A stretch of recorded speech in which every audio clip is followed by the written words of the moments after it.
Selamat pagi semuanya, selamat pagi Kak Nadia sebagai pembicara Coffee Morning kita pagi ini. Terima kasih teman-teman udah menyempatkan waktu. Jadi pagi ini Kak Nadia akan membawakan materi mengenai surat korespondensi bisnis. Nah, jadi karena kita sebagai karyawan ya, dan di dalam aktivitas pekerjaan kita sering untuk berkomunikasi dengan klien ataupun kantor pajak gitu. Nah, itu tuh memerlukan eh, skill khusus yang lebih profesional dan menggunakan kata-kata juga yang profesional. Jadi mungkin dengan pembahasan Kanadia hari ini kita akan bisa lebih memahami dan juga menjadi masukan kita gimana sih cara komunikasi bisnis yang baik gitu. Nah, jadi waktu dan tempatnya dipersilahkan untuk Kanadia.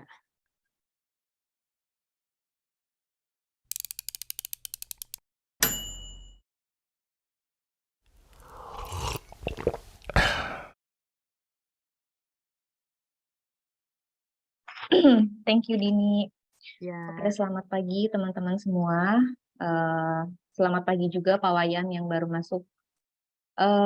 Terima kasih untuk kesempatannya untuk gue ngebawain materi lagi hari ini. Cuman mohon maaf nih kalau hari ini mungkin materi yang gue bawain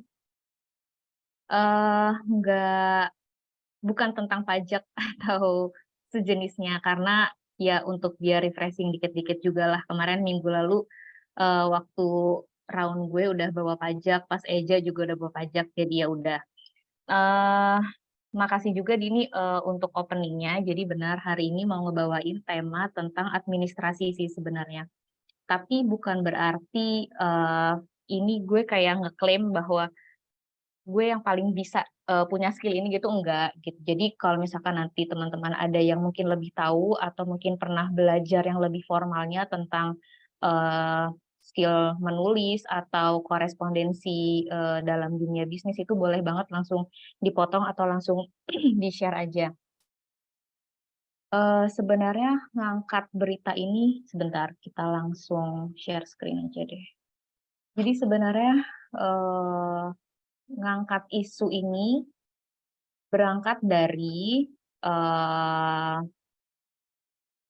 awareness dari, gue sendiri sih untuk, supaya kita berangkat dari tim sih sebenarnya. Mungkin kan kalau di tim lain, gue kurang paham gimana gitu. Cuman biasanya kita kan nggak terlepas dari pekerjaan kita sebagai, konsultan pajak, pendamping pajak kan nggak terlepas dari apa yang bisa kita susun sebagai mungkin surat atau drafting advisory, atau drafting ketika kita mau, mengajukan sengketa dan lain-lain itu pasti nggak terlepas dari itu. Atau bahkan sesederhana kita mendrafting proposal penawaran atau report pekerjaan. Nah, mungkin hal-hal seperti itu sih. Jadi lebih ke gimana kita juga, kalau menurut gue pribadi, kita juga harus, memberi attention yang, cukup untuk kita bisa berkorespondensi dengan baik secara tertulis, gitu. Oke, jadi, mungkin kurang lebih konten materinya, tentang surat bisnis dan korespondensi. Tapi korespondensinya mungkin nanti lebih ke arah email ya, karena kita pasti keseharian atau untuk pekerjaan kita tektok dengan, pihak lain itu kita pasti nggak lepas dari yang namanya email. Nah, untuk surat bisnis ini sendiri mungkin yang nanti gue sampaikan sebenarnya nggak saklek, karena sebenarnya ini bukan ilmu exact sih. Jadi kayak, eee, hanya sebagai pedoman aja gitu, yang disadur secara internasional atau secara, QEBI di Indonesia dan juga serapan-serapan yang jadi irisannya gitu.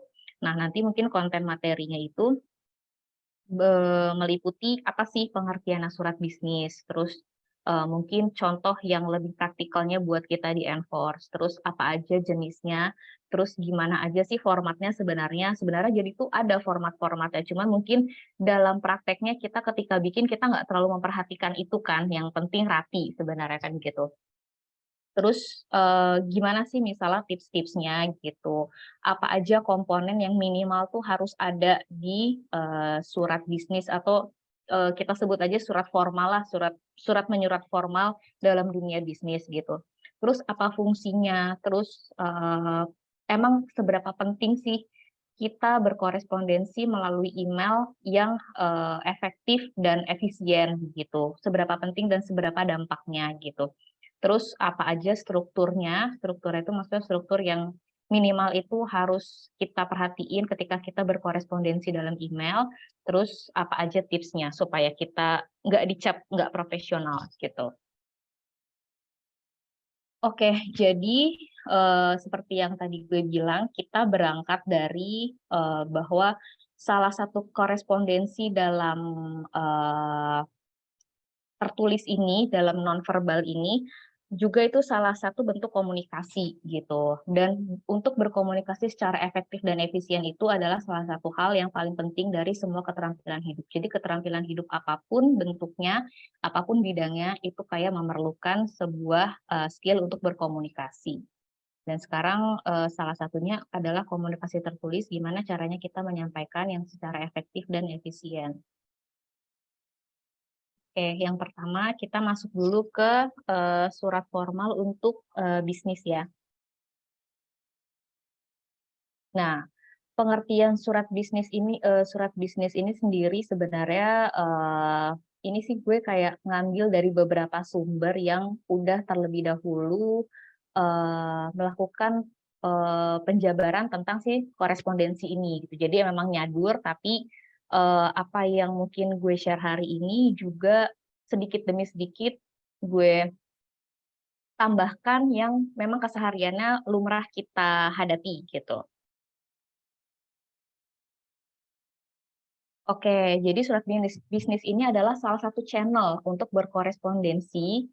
Jadi dia sifatnya resmi dengan fungsi sebagai media komunikasi terkait pekerjaan dan bisnis antara pihak atau perusahaan. Bisa juga antara perusahaan dengan pribadi atau perusahaan dengan perusahaan. Nah, apa sih yang paling sebelumnya pas di pembukaan tadi gue udah bilang nih, apa sih yang paling kita suka hadapi nih, kita susun di kantor gitu, misalnya kayak report report tentang advisory gitu, biasanya kan itu suka tertulis gitu, either itu tertulis di email atau tertulis di, semacam report gitu ya, termasuk berita acara. Nah, kalau di tim B itu memang kalau gue membiasakan, eee, kita selalu ngasih, report gitu, report either itu in the middle of project ketika project itu baru mulai, atau di tengah-tengah, atau nanti ketika kita udah done, udah selesai gitu. Jadi itu merupakan salah satu bentuk yang bisa kita pertanggungjawabkan, apalagi tertulis gitu kan. Terus yang paling sering juga bikin proposal atau penawaran, terus surat perjanjian. Nah, tapi kalau surat perjanjian ini biasanya udah menyentuh ranah legal ya, jadi nyusunnya pun selain kita harus memperhatikan kaidah penulisan, kita juga harus memperhatikan kaidah hukumnya. Nah, itu mungkin kalau untuk kaidah legalnya nanti nggak gue bahas karena itu harus ada, penuturan tersendiri sih. Nah, terus selain itu ada opini profesional, terus dan lain-lain tuh mungkin bentuknya, eee, surat bisnis yang lain yang as long as itu menggunakan kalau di kita ya, ini kita ngebahas kita. As long as itu menggunakan kop surat enforce, terus misalnya dibubuhkan tanda tangan, pawayan misalnya atau paruben atau tanda tangan perwakilan dari, kita. Nah, eksistensinya surat bisnis ini sendiri karena memang bentuknya formal, karena emang kita untuk mengkomunikasikan sesuatu, secara tertulis, itu sifatnya harus dapat dipertanggungjawabkan. Jadi memang eee nggak bisa kita tidak memperhatikan hal-hal yang harus di-note gitu. Oke.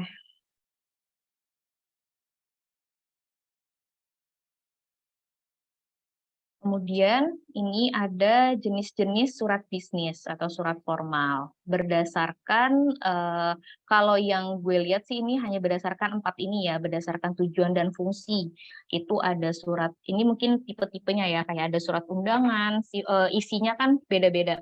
Ada surat edaran, ada surat instruksi, penugasan, terus permohonan. Permohonan tuh yang biasa kita masukin ke KPP misalnya atau ke pengadilan itu kan sifatnya permohonan. Terus surat keputusan juga, nah laporan seperti yang tadi gue sebutin di awal itu berita acara. Terus surat rekomendasi biasanya atau surat referensi. Termasuk juga kayak misalnya surat tapi bukan surat bisnis sih, kayak misalnya surat lamaran. Nah, itu kan juga salah satu surat formal yang perlu kita buat dengan memperhatikan kaidah-kaidah tertentu. Nah, kalau berdasarkan kerahasiaan ini biasanya lebih condong ke surat dinas ya, kayak yang suka diterbitin oleh KPP atau pengadilan, kayak misalnya sifatnya ada yang sangat rahasia, biasanya dia ada kode SR atau hanya rahasia, atau sifatnya terbatas, hanya tembusannya kepada bagian-bagian tertentu, atau sifatnya biasa. Kalau berdasarkan sifat kontennya, hanya ada 2, yang suratnya bentuknya formal dan suratnya bentuknya informal. Dan tingkat penyelesaiannya, jenis-jenis berdasarkan tingkat penyelesaiannya, yaitu ada yang harus direspon dengan sangat segera, atau misalnya sangat segera tuh kayak SP2DK kali ya, kayak surat cinta gitu, atau SPHP. Ada juga yang tingkat penyelesaiannya biasa. Oke. Selanjutnya, sebenarnya apa aja sih fungsi dan tujuan dari surat-surat bisnis yang sifatnya formal itu? Yang pertama tentu aja sebagai sarana informasi gitu. Jadi mungkin di dalamnya itu hanya untuk berupa pemberitahuan atau edaran gitu. Yang kedua sebagai bukti tertulis. Jadi itu bisa jadi, eee, bisa dianggap sah sebagai bukti tertulis untuk, hal-hal tertentu gitu. Jadi memang makanya tadi kembali ke awal bahwa eksistensinya ini memang sifatnya harus dapat dipertanggungjawabkan karena dia bisa menjadi sebuah bukti tertulis. Yang ketiga sebagai pedoman, dan yang keempat itu bisa jadi dia sebagai reminder, sebagai pengingat.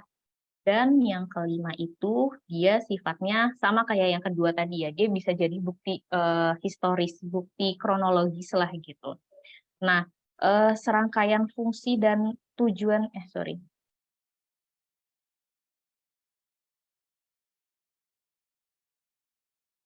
serangkaian fungsi dan tujuan ini tuh sebenarnya adalah, Eee, yang ingin disampaikan oleh si pembuat, oleh si pengirim gitu. Apa sih sebenarnya tujuannya, kita bikin surat ini? Kita harus tahu itu dulu. Nah, itu nanti kita bahas juga deh, langkah-langkahnya. Terus yang selanjutnya, apa aja format-format surat bisnis. Nah, kalau ini yang biasanya secara globally di-adopted sih. Dia ada 4. Sebenarnya agak banyak sih, tapi yang lainnya tuh kayak, mirip-mirip dikit dan itu kayak ada di aturan, apa ya, kayak ada di writing writing, itunya, pedomannya.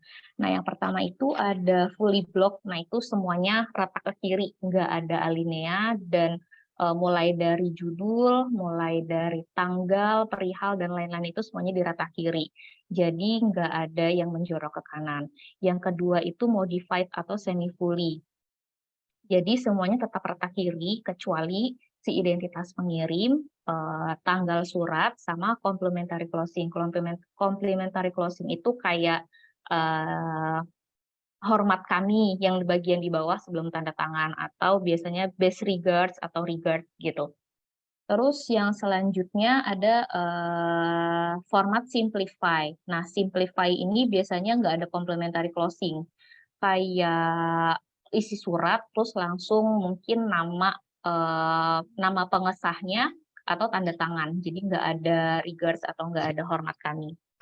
Yang terakhir itu adalah indented. Jadi dia teridentasi, ada alineanya. Jadi ada yang menjorok ke kanan kayak kita kalau dulu belajar di bahasa Indonesia itu. Cuman yang indented ini kalau dari yang gue baca itu memang agak jarang dipakai lagi sih untuk surat formal dalam bisnis itu, karena yang pertama ribet, yang kedua juga ketika kita menggunakan indented tuh berarti semua konsep menulisnya itu juga harus diperhatikan benar-benar gitu. Jadi mungkin orang akan lebih banyak untuk fully block, modified, atau simplify. Nah, ini kalau yang banyak di-adopt di Indonesia, di kita, itu perpaduan antara modified atau indented. Kalau kita perhatiin dari surat-surat yang biasa kita dapat dari kantor pajak atau yang lainnya itu biasanya kan dia modified ya, jadi dia semua rata kiri tapi kadang ada yang tanggalnya itu di kanan, ada yang tanda tangannya itu di kanan gitu. Nah, sebenarnya kalau kembali lagi sih kalau dalam prakteknya, kalau, yang selama ini kita jalanin atau minimal yang selama ini gue adaptasikan adalah gak masalah sih masalah format gitu, yang penting memang rapi, yang penting tetap, memperhatikan kaidah-kaidah penulisan aja. Cuma kalau masalah format itu apakah modified atau fully block gitu, enggak sih, enggak jadi perhatian banget. Nah, tapi yang penting minimal memuat. Nah, ini sebenarnya berlaku kalau bisa sih berlaku untuk semua, tipe surat ya. Karena, itu untuk menimbulkan kesan, profesional juga gitu, supaya, surat dari yang kita buat itu juga walaupun bentuknya apapun, maupun itu hanya sekedar laporan atau, mungkin penawaran atau apapun itu, jadi, bisa dipertimbangkan dengan baik dan dapat dipertanggungjawabkan. Nah, minimal itu pasti ada kop surat seperti yang tadi dibilang. Kenapa dia bisa dikatakan formal, kenapa dia bisa dikatakan sebagai bukti tertulis atau bisa dijadiin bukti referensi karena dia punya kop surat enforce misalnya. Nah, ketika kita menggunakan kop surat enforce itu harusnya berarti itu bukan sembarang surat lah kita katakan gitu. Yang kedua harus ada nomor suratnya seperti biasa kayak proposal, kayak surat ADM lainnya di kita kan juga harus ada nomor suratnya. Terus ada tanggal, lalu ada lampiran. Kita katakan kalau misalnya memang ada lampiran, kita mau memberikan lampiran berapa berkas, berapa lembar, berapa rangkap juga misalnya gitu. Jangan lupa juga untuk ngasih perihal atau minimal judul.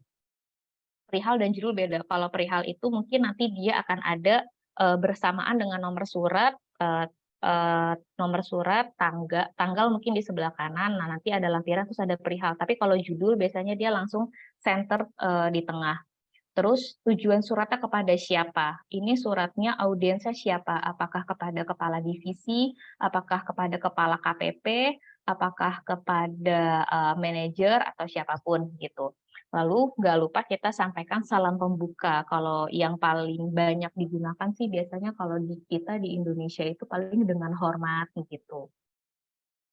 Lalu isi surat. Nah, ini yang penting. Isi surat itu terdiri dari 3 bagian, yaitu ada pembuka, ada paragraf pembuka, ada paragraf inti, paragraf penutup. Nah, ini gue masih ngejelasin komponennya dulu aja ya, tapi nanti gimana yang harus kita perhatiin dalam tiap-tiap komponen nanti kita bahas lebih lanjut. Lalu kalau ketika kita udah merasa menyampaikan intinya juga kita udah tutup, kita jangan lupa juga sampaikan salam penutup, biasanya ini yang hormat kami. Nah, minimal juga ada memuat cap untuk menerangkan tentang si institusi kita, siapa yang ngebuat surat ini, kalaupun penandatangannya satu orang, beliau itu mewakili siapa gitu. Lalu ada nama terang dan tanda tangan juga. Nah, ini juga ada karbon copy atau CC. Biasanya kalau kita jarang sih pakai CC karena biasanya kita memang hanya menunjukkan ke satu bagian aja ya. Karena kita nggak tahu di bagian sana mungkin misalnya kita ngirim ke klien kan kita nggak tahu mereka harusnya ditembuskan kepada siapa aja kecuali klien ngomong kan.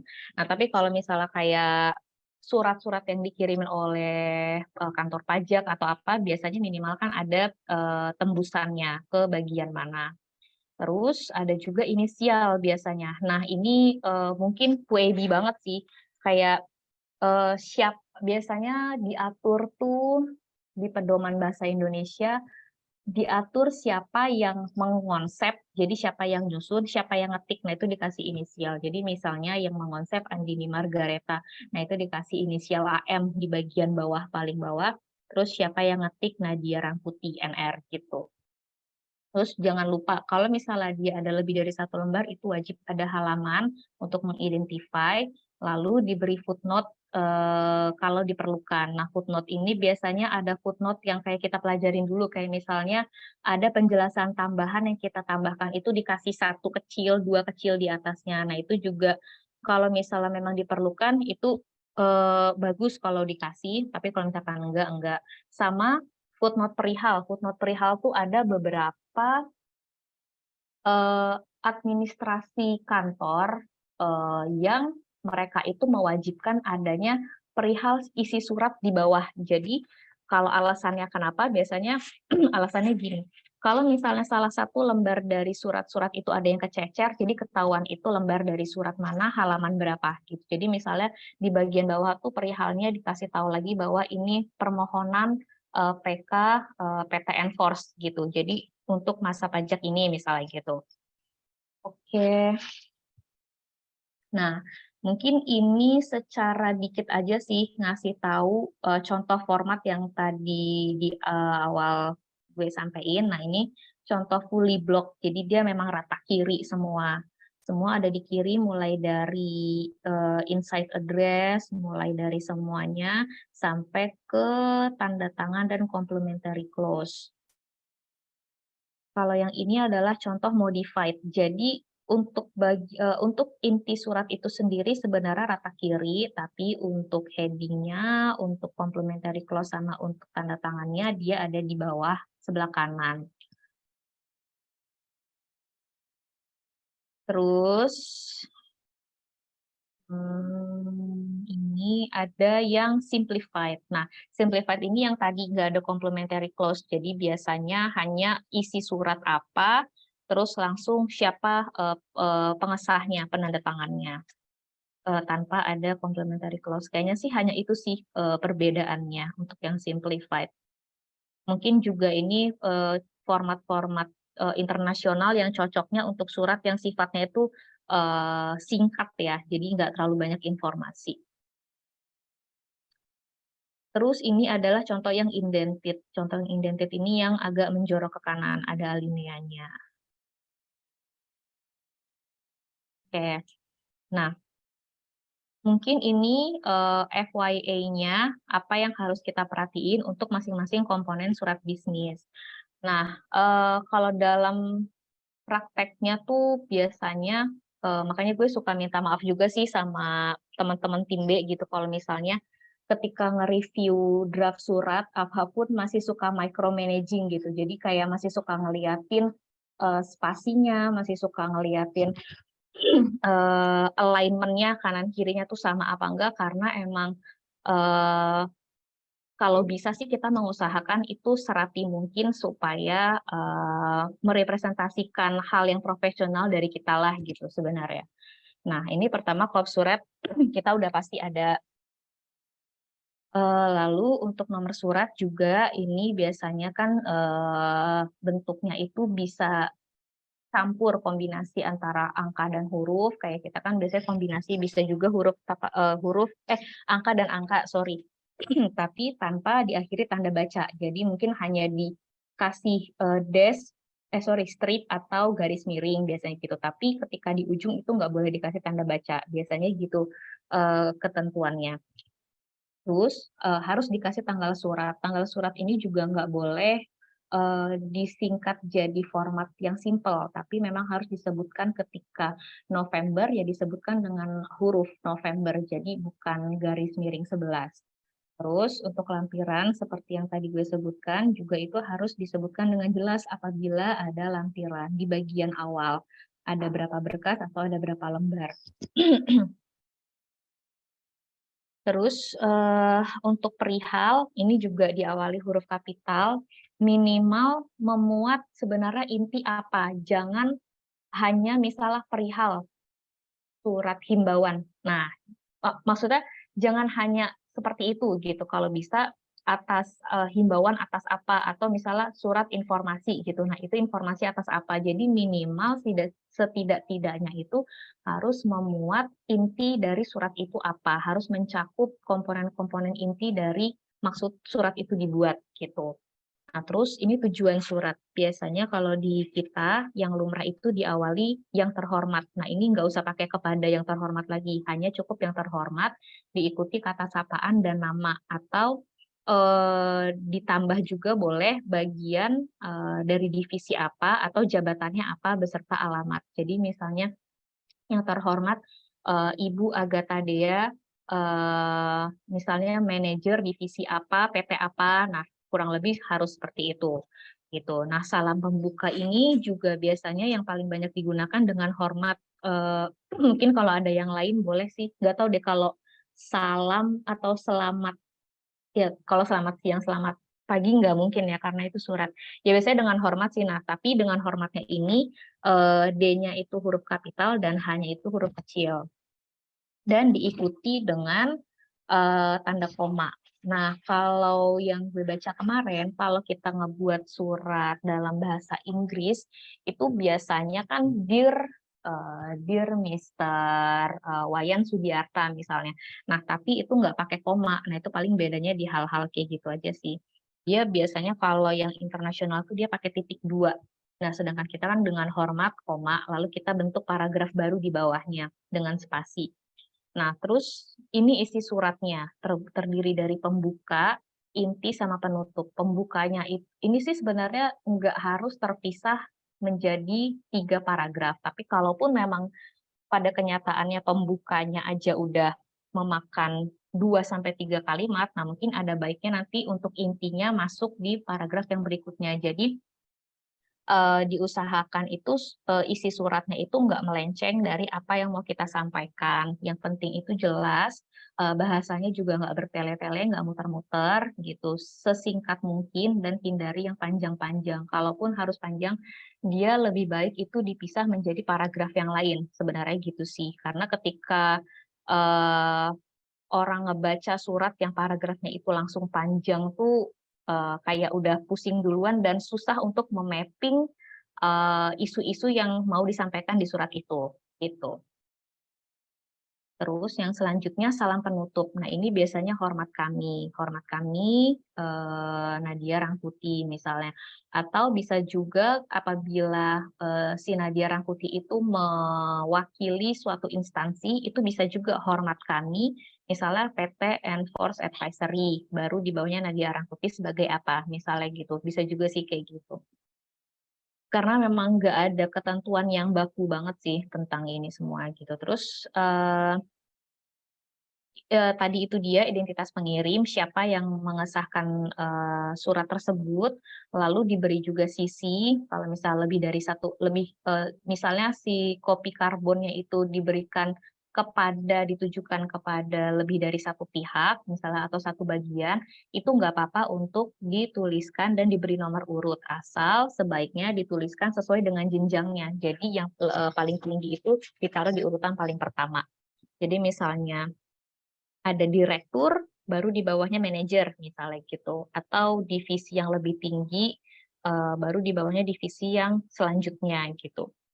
Lalu seperti yang tadi inisial komposer juga, tapi walaupun ini sebenarnya jarang sih, cuman ini diatur juga di pedoman bahasa Indonesia. Kalau misalnya mau dimasukkan untuk inisial komposernya, si pengonsep sama si pengetik itu diperbolehkan. Nah, ini juga, ini sih yang paling, yang mungkin apa yang tadi gue sebut micromanaging, kalau misalnya di tim B itu, gue masih suka nge-review atau ngeliatin hal-hal yang kecil gitu. Kayak misalnya alignment dan spasi. Jadi yang paling sering gue temuin adalah mungkin bisa jadi perhatian teman-teman juga untuk kedepannya mungkin supaya kita bisa lebih rapi secara administrasi dan secara korespondensi, karena itu merepresentasikan kita gitu. Jadi misalnya kop surat ini ada di sini, di depan di kertas gitu ya. Sepanjang ini kan ada garis bawahnya. Nah, itu antara kita memulai alinea surat atau apa sih yang pertama misalnya nomor atau tanggal sama ujung sebelah kanan dari paragraf itu harus sama sih gitu. Jadi jangan terkesan condong ke kiri atau terkesan condong ke kanan. Nah, kalau bisa itu kita perhatiin juga. Terus spasi. Spasinya itu ketika kita lompat alinea, apakah spasinya itu sifatnya satu, apa 1,5, itu semua harus seragam.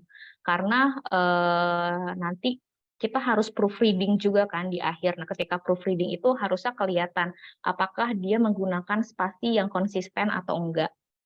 Selain itu, untuk bab dan subbab.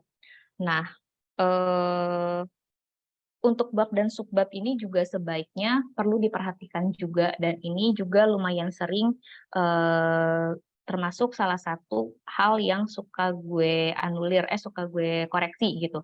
Kayak misalnya apa, bab utama yang kita bagi di dalam surat-surat ini? Apakah dia dalam bab huruf atau bab angka? Kalau di proposal kan kita pertama pakai bab angka, 1.0, menunjukkan klausa 1.0 atau klausa 2.0. Nah, ketika di dalam klausa 2.0 itu misalnya ada ruang lingkup. Ini misalnya kita ngomongin proposal, di klausa 2.0 itu ada ruang lingkup, terus kita mau menjabarkan dong ruang lingkupnya apa aja. Nah, itu sebaiknya tidak menggunakan angka lagi. Jadi ini pernah dikasih tahu sih sama upliner dulu, kalau beliau juga diajarkan semasa kuliah dalam apa namanya, dalam pelajaran menulis gitu. Jadi ketika misalnya si bab itu udah menggunakan huruf, maka subbab anaknya, maksudnya turunannya itu dia menggunakan angka. Dan gitu juga sebaliknya.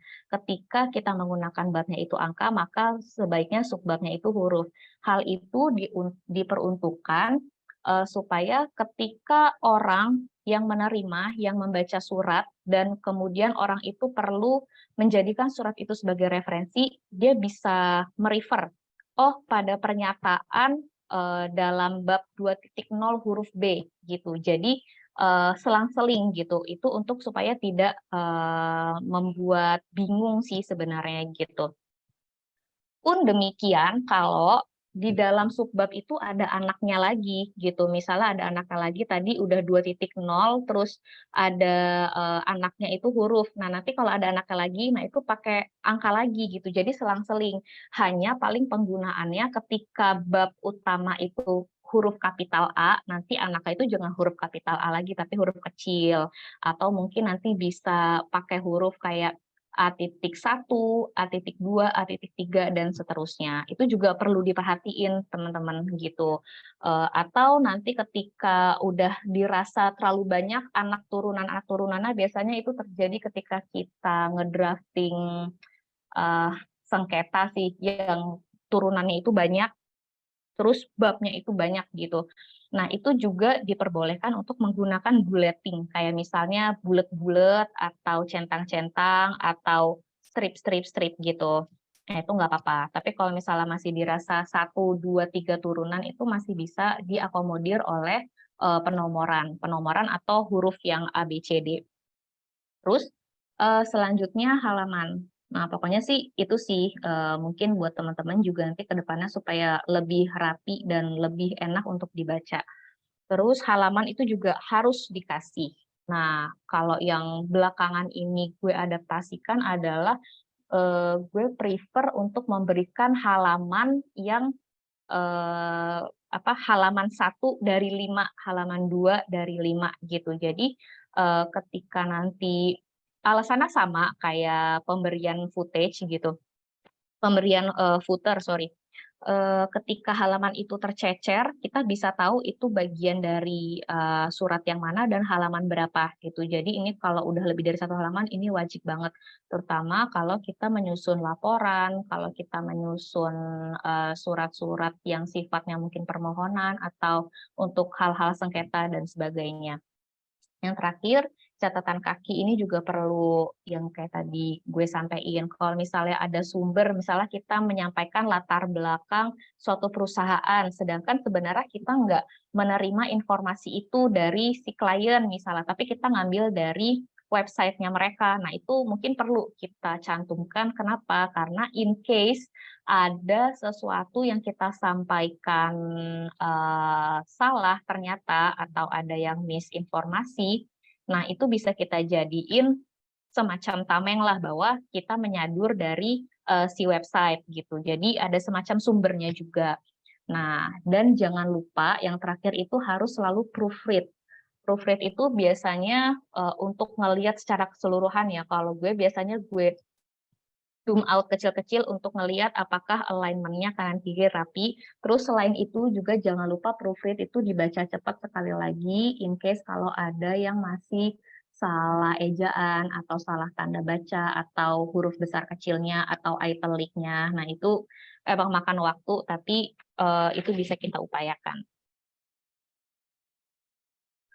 Nah, sebenarnya apa sih kenapa sih segitu perlunya gitu berkorespondensi? Nah, berkorespondensi ini juga sebenarnya kan dilakukan dan memerlukan suatu proses, yaitu yang kayak tadi penulisan, pengonsepan, lalu kita kirim dan si penerima itu akan membacanya gitu. Nah, maka dari itu ketika kita udah setting goal apa yang mau kita sampaikan di surat itu, apa sifat surat itu, apakah itu sifatnya berupa laporan, apakah itu sifatnya berupa, oh ini pertanggungjawaban pekerjaan gue, apakah itu sifatnya, oh ini permohonan, gue berarti harus meyakinkan si pembaca untuk melakukan apa yang kita mohonkan, misalnya gitu.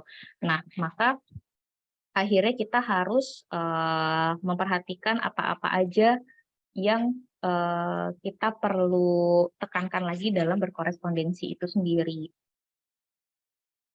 Nah, kalau ini sih sebenarnya tips dari sendiri sih, gitu. Apa aja do's and don'ts-nya ketika kita menyusun surat formal dalam kaitannya dengan bisnis yang kita kerjakan, dalam kaitannya dengan pekerjaan kita. Yang pertama tentu tadi gunakan kop surat yang profesional. Nah, untuk kop surat ini sendiri tuh sebenarnya dalam pedoman bahasa Indonesia tuh juga ada ininya, sebenarnya kayak nama jalannya tuh nggak boleh disingkat JLN gitu-gitu sih. Terus kita harus menggunakan format surat yang jelas, bersih, dan rapi. Kembali ke penjelasan-penjelasan yang tadi gue jelasin itu. Kayak sesederhana alignment, kanan kirinya, atau sesederhana spasi. Oh, sama itu tadi lupa juga. Ketika kita ngasih bab itu, kalau bisa babnya itu terkoneksi ke Word itu loh, jadi bukan bab yang kita bikin secara manual gitu. Nah, itu juga harus dipastikan ke bab-bab semuanya sampai selesai gitu. Makanya kita juga maksudnya menggunakan format surat yang jelas, bersih, dan rapi. Terus pemilihan bahasanya juga sebisa mungkin yang formal, yang lugas, dengan susunan yang logis. Jadi ketika kita menyusun surat dan itu terbagi ke dalam bagian pembuka, isi, dan penutup, itu sebaiknya dalam isi itu juga kita harus menjelaskan susunan yang mungkin sifatnya kronologis atau terjelaskan dengan berdasarkan urutan yang sesungguhnya gitu. Jadi misalnya kita masuk dari pembuka, lalu penutup, lalu bab konklusifnya apa. Nah, pemilihan bahasanya kayak misalnya contohnya ini juga cukup sering gue temuin misalnya tapi tap ya tapi itu kalau untuk bahasa formal yang kita sampaikan dalam permohonan atau dalam laporan misalnya atau dalam perjanjian, surat perjanjian itu tapi itu sesuatu hal yang memang bahasa Indonesia yang benar, yang baku gitu, tapi itu kurang formal atau sifatnya kurang korespondensi lah. Bisa diganti misalnya dengan kata namun demikian, memang jadi lebih panjang, tapi itu lebih enak dibaca dan lebih merepresentasikan formalitas itu sendiri. Atau namun, nah misalnya kayak gitu.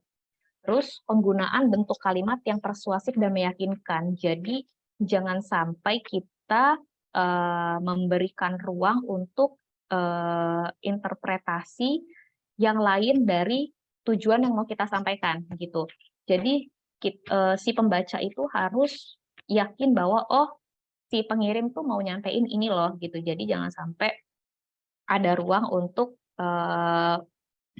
salah menafsirkan, gitu.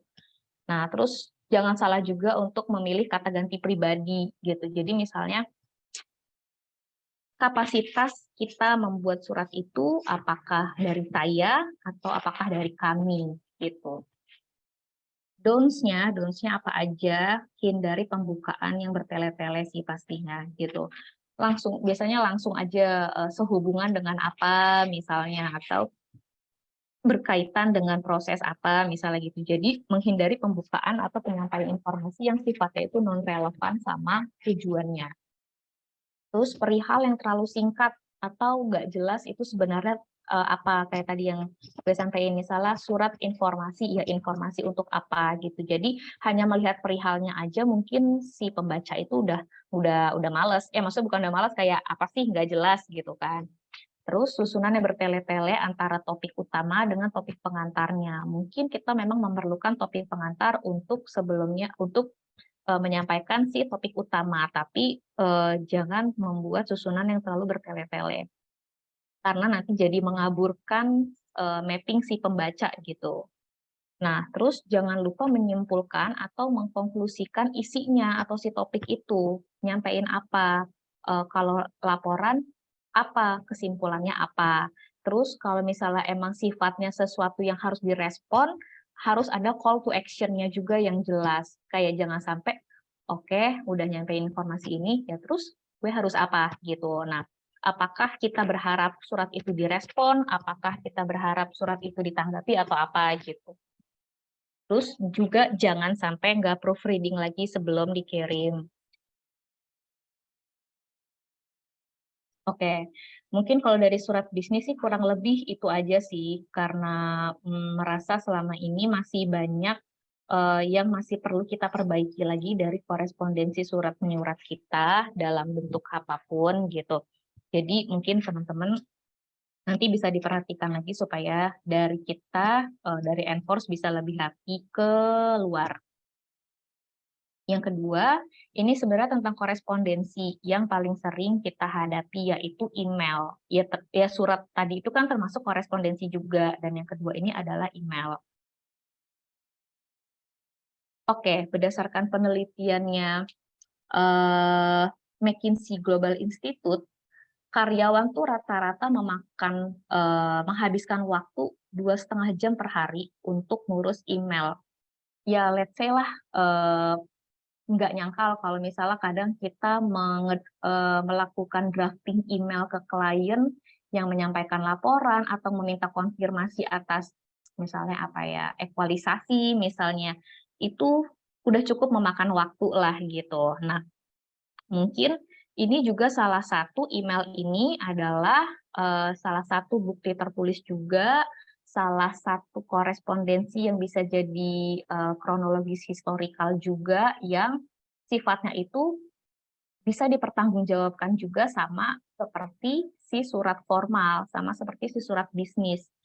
Nowadays ya, maksudnya sekarang ya email juga bisa turut jadi pertanggungjawaban dari kita sebagai konsultan terutama kepada klien, kepada kantor pajak gitu kan. Jadi ini kenapa mungkin gue juga mau pointing out tentang si email-email ini.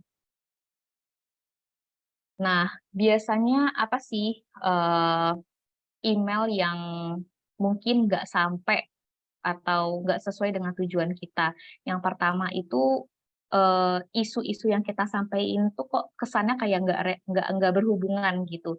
Jadi kayak misalnya kita nggak bisa memperkenalkan diri dengan baik juga, atau kita nggak bi justru kita nggak bisa, menunjukkan apa sih sebenarnya isu yang mau kita sampaikan di dalam email kita, gitu. Terus yang kedua, kita, nggak ada mungkin ini sebenarnya bukan basa-basi ya, tapi kan kayak mengucapkan, mohon bantuan atau mengucapkan, mohon maaf baru merespon email, atau mohon maaf kalau sempat ada kesalahan dalam file tadi atau apa gitu, atau sekedar mengucapkan terima kasih. Nah, karena itu juga salah satu hal yang perlu kita perhatikan untuk, kesan profesional. Terus yang ketiga, salah satunya juga, ya mungkin ada kegagalan-kegagalan yang lain, tapi salah satunya juga yaitu tadi, termasuk tujuan dan permintaan yang blur, yang nggak bisa dimengerti oleh si penerima. Sebenarnya tujuan lo ngirim email apa sih gitu. Akhirnya apa? Akhirnya si pengirim juga ngerasa, kok klien nggak ngerespon via email ya, kok klien nggak memberikan konfirmasi tertulis via email lah gitu. Jadi mungkin di situ ada miskomunikasi yang kita nggak sampaikan gitu di email. Kita expect dia melakukan apa sih, pembaca melakukan apa sih gitu. Nah itu juga harus dikomunikasikan dengan baik. Oke, terkait dengan email yang efektif dan efisien tuh sebenarnya apa aja sih? Mungkin banyak, yang poin-poin yang lebih dari ini juga, tapi mungkin beberapa yang bisa gue, keluarin adalah yang pertama, kita harus fokus dulu ke si penerima. Jadi kita harus, set audiens kita siapa dulu.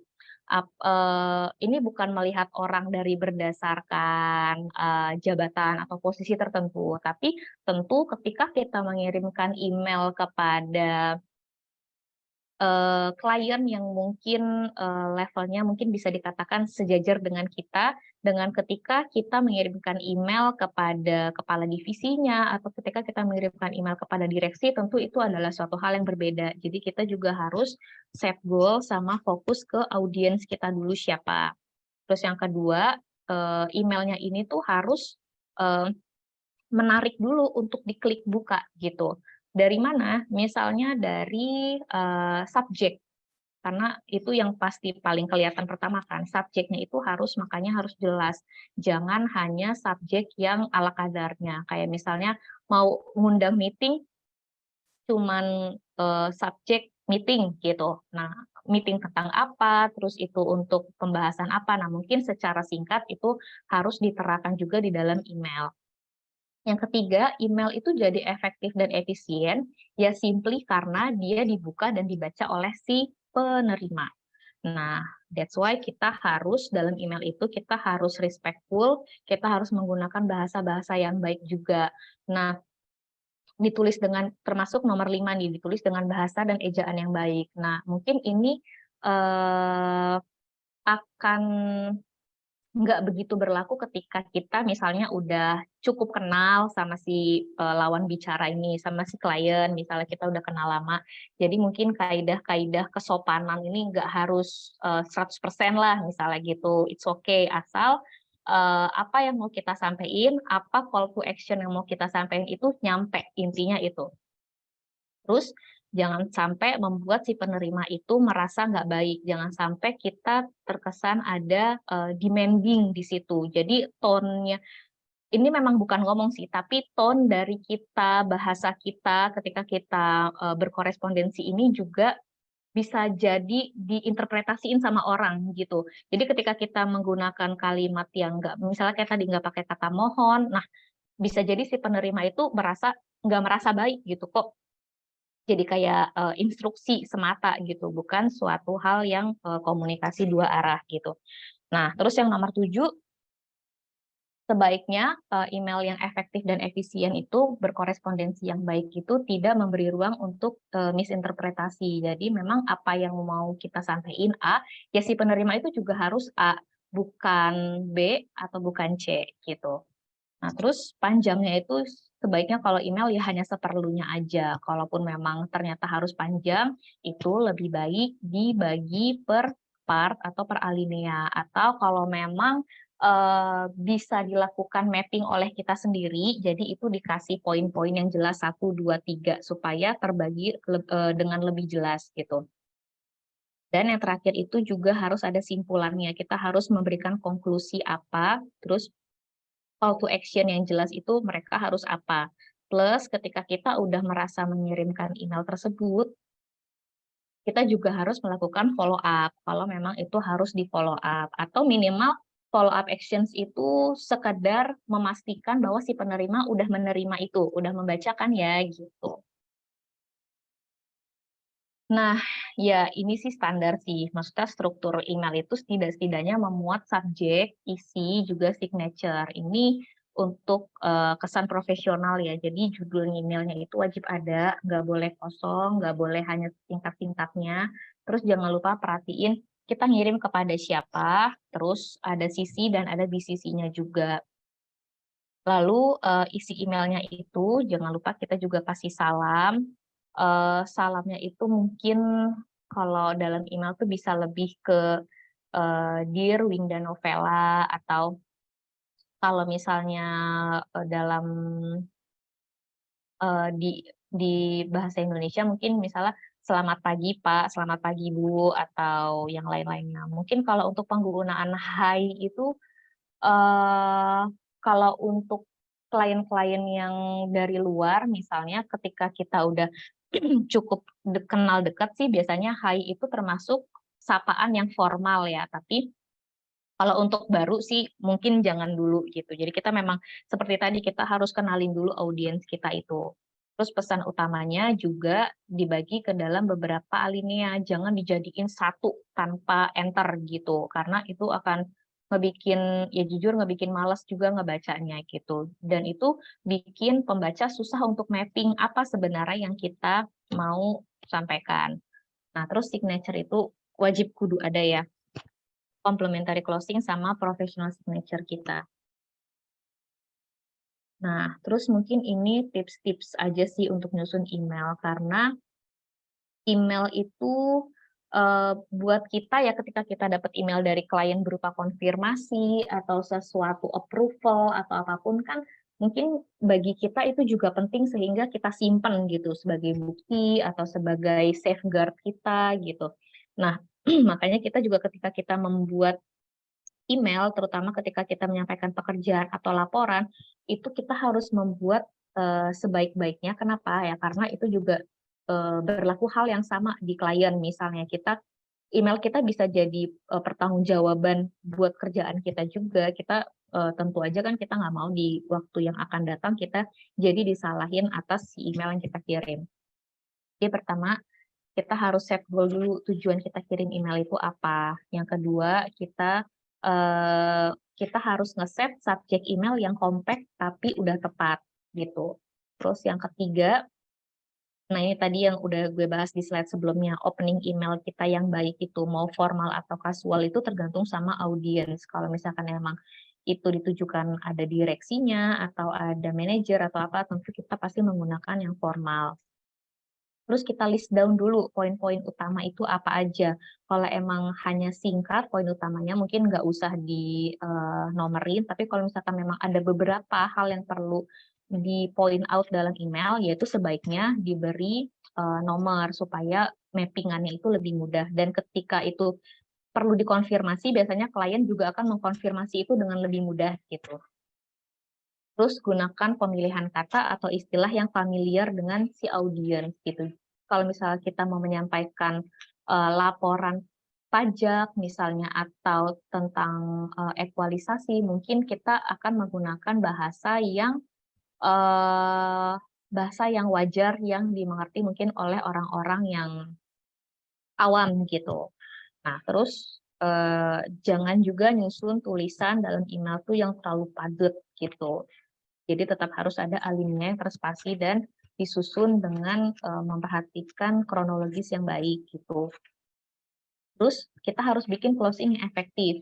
Either itu konklusif atau kita menyatakan ekspektasi kita mau direspon dalam bentuk apa. Apakah dalam bentuk tertulis juga atau dalam bentuk approval atau dalam bentuk konfirmasi atau apapun gitu. Lalu selanjutnya kita harus menggunakan signature email yang profesional. Dan nggak lupa sama kayak surat bisnis tadi, karena ini masih dalam hal korespondensi, kita juga harus melakukan proofread. Ya, proofread itu banyak kayak ejaan, tanda baca, terus kalau dalam email juga penggunaan kata kita, atau kita make sure ada nggak informasi yang kita salah menyampaikan gitu. Terus sebisa mungkin ketika kita email dalam hal email respon, kita harus merespon email dalam waktu yang jangan terlalu lama gitu. Dan yang terakhir itu, ini juga sebenarnya salah satu hal yang banyak jadi masalah sih, ketika kita harus memperhatikan penggunaan reply all atau hanya mereply ke orang tersebut gitu. Tapi biasanya kalau untuk pekerjaan sih kita pasti harus reply all ya, karena kan semua itu harus acknowledge sama informasi yang ada di email gitu. Jadi memang harus di reply all. Oke, makanya kenapa itu kita harus memperhatikan tentang si email ini, karena email ini sering banget gitu. Jadi first impression-nya dari first impression oleh si penerima untuk kita gitu. Jadi sebisa mungkin kita juga melakukan korespondensi baik surat maupun email dengan kaidah-kaidah yang baik. Oke, untuk materinya sih itu aja sebenarnya gitu. Jadi mungkin mau ngajak teman-teman mulai sekarang juga apapun itu bentuknya korespondensi kita berusaha untuk mengimplementasikan atau membuat surat-surat atau email-email tuh yang rapi, laporan-laporan yang rapi, karena itu juga adalah sebagai bentuk pertanggungjawaban pekerjaan kita gitu. Nah, ini sih bonusnya bukan kuis, bukan apa sebenarnya. Ini dari orang juga, tapi selama ini gue pakai jadi referensi gue juga. Tadi kan kalau kita ngebahas lebih ke surat, kebanyakan kan kita bikin surat misalnya surat-surat dalam bahasa Indonesia. Nah, ini ada bonus berupa, apa ya ini sebutannya, contekan sih, gue juga kadang suka pakai contekan kalau misalnya kita mau berkorespondensi email dalam bahasa Inggris. Nah, ini mungkin nanti di-share sama Andini kan ya nanti materinya. Jadi mungkin teman-teman bisa ngelihat ini ada gimana kalimat-kalimat yang baik ketika kita mengirimkan email dalam bahasa Inggris. Ini sebenarnya dari orang juga sih.